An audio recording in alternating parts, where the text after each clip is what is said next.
Welcome to another show, Cafecito with Rosie on air, live from 24M Studio in downtown Tampa.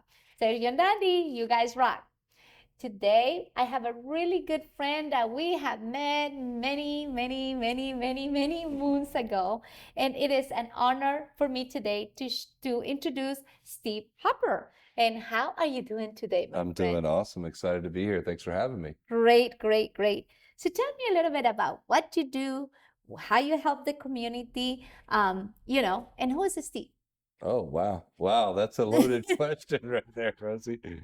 Well, first and foremost, I'm an international speaker, author, and coach. Mhm. And so, the foundation of what I do is helping people get their stories and their messages out to the masses. Mhm. So in my coaching business, I'm teaching people how to do public speaking, how to cultivate their signature presentations, teaching them how to brand themselves, how to market themselves, personal branding, of course, teaching people how to author books, so just any and all platforms to get their story and their messages out to the masses. Revelation 12:11 says they triumphed over him by the blood of the Lamb and by the word of their testimony. And so that's really a foundational scripture for my business. And, God stepped in years ago and told me that I needed to start sharing my story and my testimony. And so I began to do that, and many doors began to open. And so, I'm just encouraging others to do the same. So And that's really the foundation of it all. Yeah. yeah, and it is amazing. And we're gonna go to your story in just 1 second. It's not Yeah. a load. You thought it was a loaded question, but we'll go there in a minute.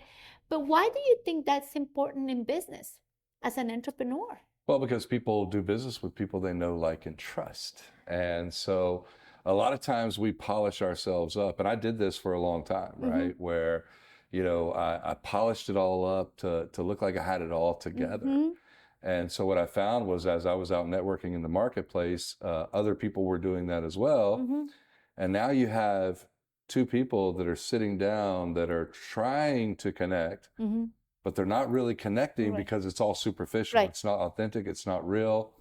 And so when I came to this understanding and this realization, I began to share my story. It opened the door for people to begin to share theirs, and then the connections went to a whole nother level. So Right. that took business to a whole nother level. Yeah. Yeah. And I think nowadays I've been listening to Grant Cardone in the mornings when I do my walk and my run because he gets me going, but 10x. And one of the things that he talks about is that he's well known for him flipping the script on sales because sales used to be very dirty, very, pushy. And he went about relationship building. Yeah. And I call it leadership with a servant heart Yeah. because at the end of the day, yes, I am provided with services of explaining to you what your options are about Medicare, but you are going to have a better understanding because you trust me and you understand that I'm looking for your best interest. But that has been a rapport that I have built with my clients over the years. So it's not going to happen here. And I'm going to sit down with you and I'm going to tell you all this. And now you know me and now you're going to trust me. No, I have to earn that trust. Well, I call it indirect selling. You're not selling, you're instead, sharing who you are with them and making them the focus, obviously. What is their need? What is their want? What is their desire? What is their pain point that you can help them to solve? And ultimately, they're going to end up doing business with you. You don't even have to sell. They're asking to do business with you. So, yeah. Yeah, and it's about that is people do business with they know, like, and trust. That's right. Right? But the thing as a business owner for us is we have to be ahead of that think, like, and trust, right? So you build that relationship. I tell people all the time, and especially in my book, I share. Sometimes you volunteer in a board of directors. This is 10, 12 people that you meet once a month, right? And you're doing something for whatever board of directors, whatever organizations that you are serving and you are volunteering for, but you're reliable. So you're already teaching them you're reliable. This is a person that is professional, that I can count with, that I can trust. And eventually they're going to say, and I think No, it was not in CBC. I think in CBC, Christian Business Connection, by the way, Yeah. that's where we started back in the day. Yeah. So much revival in that group. But I remember at that time, a lot of you guys we were all young. We were very young. And I will say in 20 years, I'll be making a book of money with all of you guys because you guys all going to be turning 65. And who are you going to call? Rosie. Yeah. Nowadays, believe it or not, I have started to write some of those people now. So it's funny, but and I can always say, oh, everyone is my client. Yeah. But not everyone is my client. Yeah. It's those connections that build that trust, and we serve together, and we saw miracles happen in CBC. My God, that was some of the things that I even remember, and now I'm getting chills about it, because it was just so amazing. But that authenticity of all of us, that love that we had for each of us, created that connection. Yeah. And it's so true for what you say about being authentic, because again, I also share that I follow this lady in social media, and we'll talk about social media and how authentic you have to be there. I think even the more raw you have to be in social media, because when I met this lady, which I thought she was just amazing, I love her, she was just a totally different person, and very none of the things she said. So she built her persona in social media, because you can do that. You can build a persona to whatever you want to. Sure. But then when people meet you face to face and you're not that person, I was very disappointed. Oh yeah. To say. I bet. Absolutely. Yeah. Yeah, and it does. It leans to that availability to be able to be whoever you want to be on social media. But again, it just boils down to, Right. who are you? What's on the other side of your handshake? Right. Who are you in real life? And I think the biggest thing is it's more difficult to be who you are not, and who you are not called to be. It is. It is. Yeah. Yeah. It is. Again, when I came to that realization and got real, got authentic, it was like a huge weight was lifted, because I'd been convinced for so long that sharing my real story was gonna, prevent opportunity. It was gonna keep me from being successful, but that was just a lie from the devil. Yeah. Yeah. Well, tell me a little bit about your real story. And I go like right there. Well, I grew up in Tampa. I wanted to play football. That's what I wanted to do with my life. One night, my senior year in high school, I made a split-second decision at a high school keg party that would, have an impact on many lives for many years to come. At this party one Friday night in high school, a bunch of teenagers drinking, doing what we had no business doing. Fight broke out at the party. I engaged in that fight. 3 days later, the Hillsborough County Sheriff's Department showed up at my parents' home with a warrant. One of the teens I had hit during that fight had slipped into a coma. And at that moment, everything changed. Long story short, they made an example out of me. And at 17 years old, they sentenced me to 10 years in Florida State Prison. And, nothing in life had prepared me for the world that I was entering. I got sent to one of the worst prisons in Florida at the time. That place has since then been shut down. Gang violence daily, riots almost weekly. Oh, wow. It was, if I could explain hell on earth or describe hell on earth, it would have been the place that I was at. About a year into my incarceration, I came to know the Lord, and it was a life-changing experience for me. I was at a very dark place at that time because I had lost everything.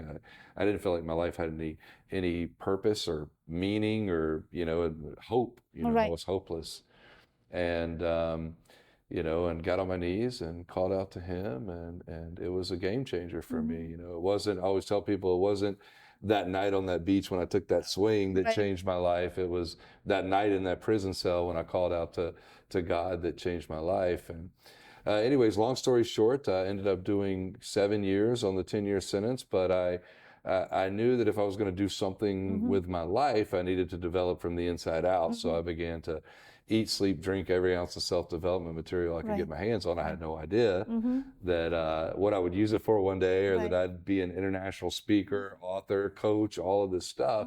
I just wanted to grow, on a personal level. So got out at 24 years old, went in at 17, got out at 24. So I did 7 years on that 10-year sentence, and did some cool things in corporate America, and then became an entrepreneur. And then several years ago, God stepped in and said, it's time. Right. It's time for you to go do what I've called you to do. And that's when Steve Hopper International was born. So, Right. Right. Right. that's the Reader's Digest version. Yeah, and I think people say I've been through the worst, but I don't want to share that story. I don't want people to know, because the stigma, or they're going to judge me, or like we all perfect. Yeah. Right? And yeah. And when I became an entrepreneur, when I got out of corporate America, that's when the networking world really opened up to me. And I went out into this world and started networking and going to events and shaking hands and meeting people. And at that time, I had a marketing company. And obviously, I wasn't leading with the fact that I had been to prison. Right.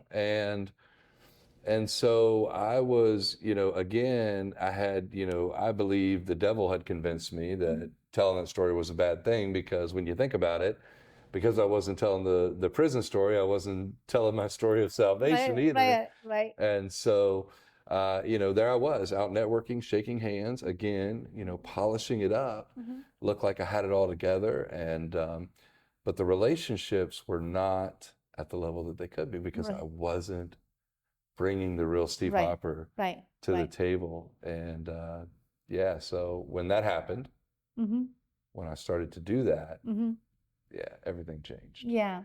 For the good. I think this is the part that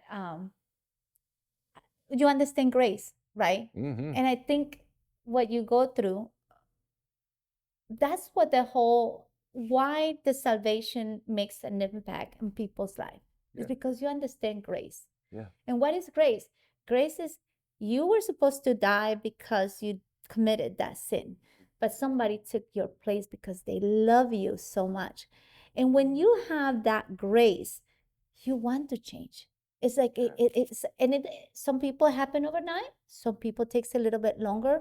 But to me, I remember one of the first things, I used to curse like a sailor. Yeah, again, I serve in the Navy, but I did not know that, because again, when I learned my English, people that were teaching me the English, well, they were cursing. So for me, they were normal words. Then somebody would say, do you understand that that's a curse word? And I'm like, no, I did not know. So again, those were the first things that God really worked on my life when I became a Christian, of watching my language and how I was expressing myself. And coming from English as a second language too, I want to be a good communicator, but at the end of the day, I also want to be an ambassador of what he has meant to me, right?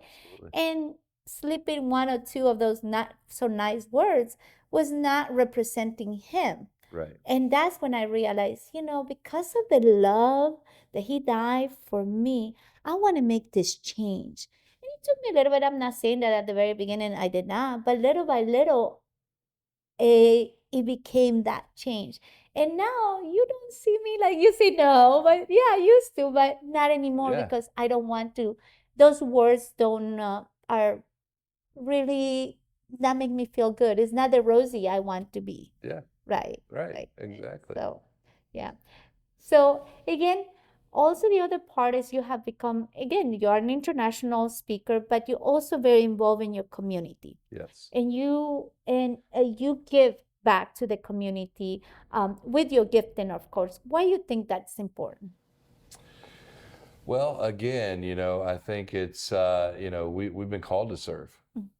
We've been called to serve. And so I think that, it's funny, one of my first introductions to networking was BNI. Yeah, right. We all been there, I guess. Yeah, we've all done our stint in BNI at some point, I believe, right? But the mentality was giver's gain. Right. And I remember sitting in a prison cell reading a book by Zig Ziglar, and in that book he talked about, helping other people get what they want, and ultimately you'll get everything that you want. And so I think that plays a huge factor. I think when we do go out with that giving mentality, there's that law of reciprocity, right? When you do for others, you help others. And again, it goes back to, solving, people's problems. Everybody's got issues. Everybody's got things they're dealing with. Everybody's got needs. Right, right. And so when you can provide a solution, and sometimes that solution's not you, Right, right? right. Sometimes it's somebody in your database, and Mm-hmm. sometimes it's somebody that that is the solution to their problem, but yet you're the one that still delivered it to them, Mm-hmm. Mm-hmm. that made that introduction, and Right. that's powerful. So I think,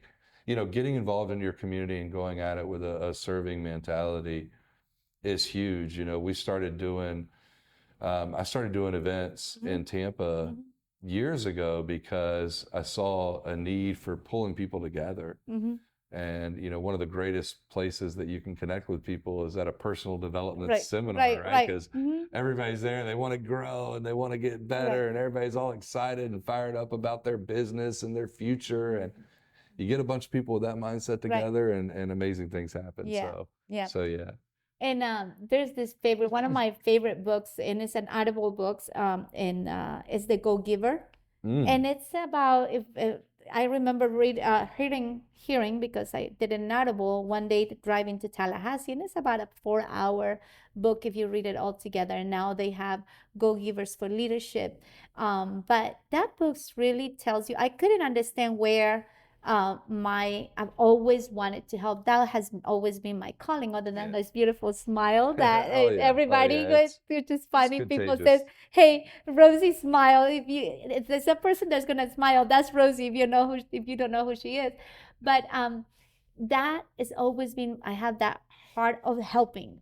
How can I find somebody's pain, solution, connected? And BNI was that thing. Yeah. It's like, oh gosh, we all connecting. Well, we all Hispanics do that, Yeah. by the way, because if you treat us good, we'll tell the cousin, the aunt, the Yeah. mom, the dad. But you call it networking in BNI and referral business. Yeah. Oh yeah, I'm a good at it and I'm natural at it. But it's not always to benefit you. And I Right. remember that part of when I went to BNI. I'm said, I know my avatar is not going to be here, or the person that I'm going to serve is not going to be here. But then when I understood the concept of them being my marketing team, Yeah.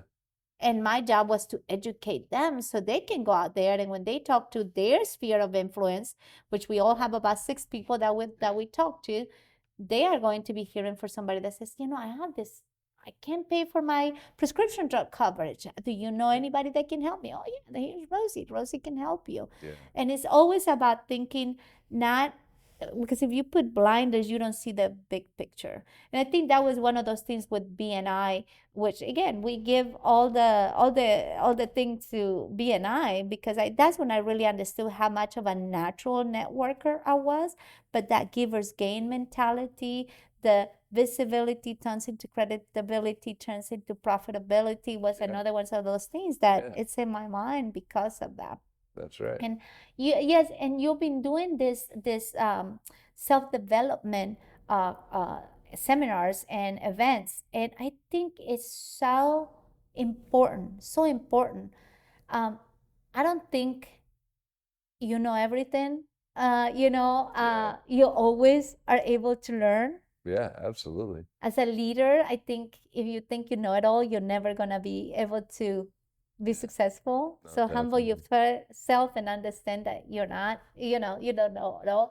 What would you tell somebody that is thinking, how can I be successful? I have this heart, but I also have to be making money, right? And sometimes that money of the financial blinders, right? I had to provide for my family, especially as a man, right? You're the Yeah. provider. Oh yeah. What would you tell a gentleman that is in this thing, right now? Well, so, it's funny because just before you asked that question, you were talking about the personal development Mm-hmm. aspect. And I think the key is is that we all want to have. Mm-hmm. So we do and do and Mm-hmm. do and do to try to have. But what a lot of people stop doing is the becoming part. Mm-hmm. So they don't become the person that can do the thing that needs to be done to have the thing that they want to have. Right.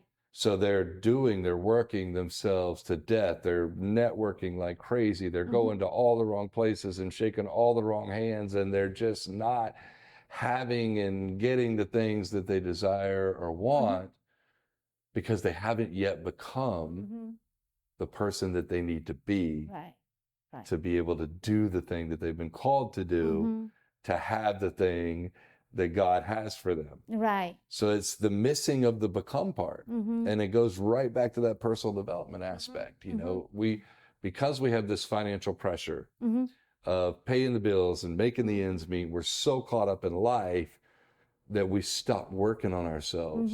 We stop growing. We stop reading God's word. We stop doing personal development. We're just so focused on the activities to try to get to the thing that we want or the money that we need that we stop growing. Yeah. And if we're not growing, then it we're becomes so coasting. miserable. You become this mediocre person that is coasting. You're right. You're not living your life. You're just surviving. And then 10, 20 years later, you look back and says, what have I done with my life? And you're so right, because if you don't know your purpose, and I think that's the biggest thing. Everybody's always asking, what's my purpose? What's my purpose? What I'm here for? And sometimes your purpose is right in your face. It's like, right here. And you think is this heaven is gonna come and this angel is gonna help. Is your purpose here? And it's like, it's the if you can give a tip or two of how can people find that purpose, what they were called to do, where can they kind of course, God's word is going to be the first thing, but absolutely, in the personal development and things like absolutely. So I got two answers to that question. You know, first and foremost is obviously, if you want to know what your purpose is, then you got to ask the person that created you, and that's God, right? And so he tells you in his word what your purpose is, what he wants you to do. But the second aspect to that, and this was something that was taught to me by one of my mentors, a guy by the name of Myron Golden, and he talks about, you know, the intersection of something that you love, that you're extremely passionate about, and something that you're really, really good at. Like, and he calls it proficiency and passion. And where those two intersect, right there is your purpose. Because that passion, you know, obviously your purpose is going to be something that you love doing, where you're waking up every day and you don't feel like you're working. And it's also going to be something you're good at. Like, God's not going to give you a purpose that you're no good at, right? Because he wants you to be successful, right? He wants you to be successful with what he's called you to do. And so I think that's such a great explanation of how to find your purpose. What do you love doing that you're good at? Right? What do you love doing that you're good at? Right. And that has a lot to do with it. Yeah. It's funny because, again, when I started in the Medicare industry, well, first of all, there were not that many people doing Medicare. I was kind of like a commodity, and I end up there because, again, I just did not want to go to career source in that morning to do something, and somebody was hiring, so I went to Humana Healthcare. That's where I started. And then they had this thing where you can be a Medicare agent, and I'm like, okay, whatever, just put me doing something. But when I went and became a professional, the first thing they say is don't go networking because it doesn't happen. But so what did I do? I went networking. And that's when I met the people at BNI and realized that I was a commodity. Not everybody was doing Medicare. The under 65 market was very profitable at that time. So people were throwing Medicare things at me because I was the only one they knew. So I became very knowledgeable on the material, and I can't do anything else because also I didn't have time to learn anything else. So I didn't diversify my portfolio. Now my agents now, they actually diversify their portfolio. So I said, don't learn from my mistake because I did this 20 years ago. It's not going to happen to you today. You have to do more. But I think it was that part of learning the institutional knowledge of this thing. And because it was so complex, now I can make it simple. But it was, each person had a different story, and I will have to go back and get the answer. but you went back so many times to get the answer. Now you knew, and then you didn't have to go to a second time and a third time. Yeah. But yeah, and my passion of helping. And then today, a lot of people says, "Oh, Rosie, do you have working hours?" Like, I don't call this a job. This is not a job for me. I love to do it, so I'm open 24/7 Yeah, sometimes. right. Yeah, yeah. Um, tell me a little bit. So you wrote a book. Did you Just do? wrote my second one. Oh, you suck it. I just wrote my second one. Yeah. So, one of the things I always share is writing my book was one of those things that I said when my Spanglish was gonna read my Spanglish. But did you write your book yourself, or did you have some help, editor? How did you? So this is a pretty cool story actually. I did write my book myself, and I did not hire a coach, and I did it all on my own. And I had to do a ton of research and countless hours, and just trying to figure out the difference between going through a publisher and self-publishing, and it was just it was a lot, Rosie. And if I had it to do over again, I would have hired a coach to walk me through the process, because it would have made things a lot simpler, right?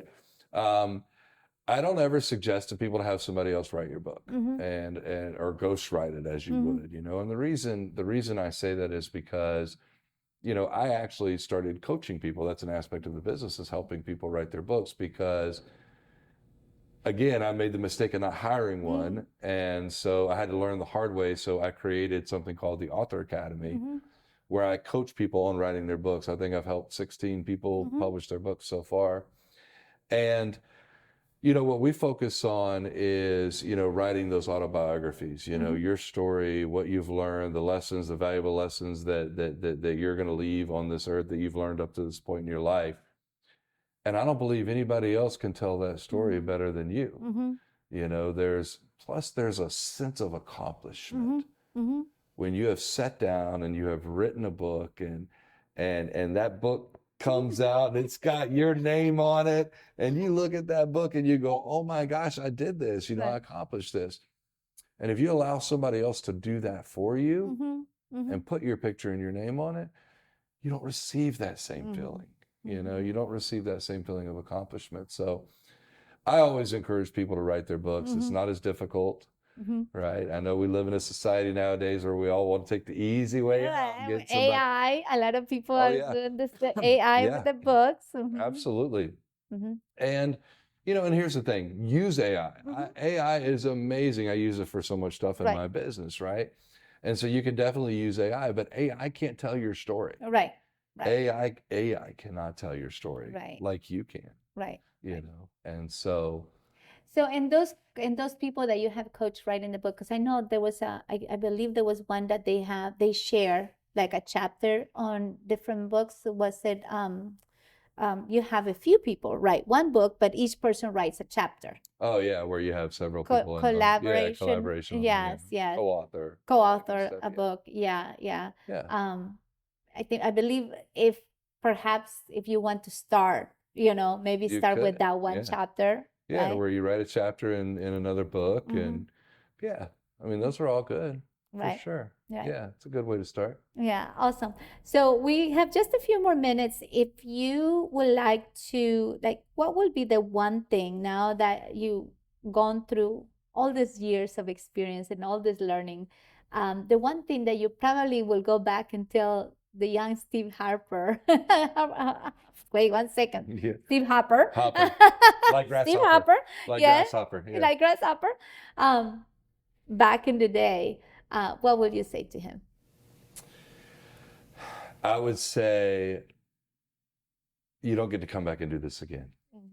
And I would say that the time is that one asset that we really can't grow it. Right. We can't make more of it. We can't create more of it. We have to cherish the time that we do have here. And I would have told him a long time ago, surrender. because even after I got saved, Mm-hmm. right, and found God, I still stayed in the world. Mm-hmm. Mm-hmm. I still did what the world said was good and plentiful and created happiness, Right. and that created a lot of pain Mm-hmm. and heartache and misdirection. And so the best advice I would give to him is, look, you don't get to come back and do this again. Mm-hmm. Let God guide you. Mm. Do his will for your life and not your own or the world's or anybody else's. Right. Just let him lead you the whole way. Yeah. Yeah. Yeah. Amazing. Amazing. How can people find you? They can go to stevehopperinternational.com is the website, at Steve Hopper Speaks on all social media platforms. Mm-hmm. And if they'd like to connect with me and get together, they can go to stevehoppercoaches.com and schedule a 30-minute consultation with me, and I'll get on and see how I can help them. Awesome. Yeah. Awesome. Awesome. Thank you so much, Thank Steve. you. And remember, my friends, growing, um, it's growing pains, right? Grow what you planted. You are going to become the best version of yourself when you invest in yourself. And that best version of yourself will be the legacy that you will leave by changing your environment. So remember, you were created for a purpose that only you can fulfill. Stay pure, stay positive, and stay inspired. Ciao.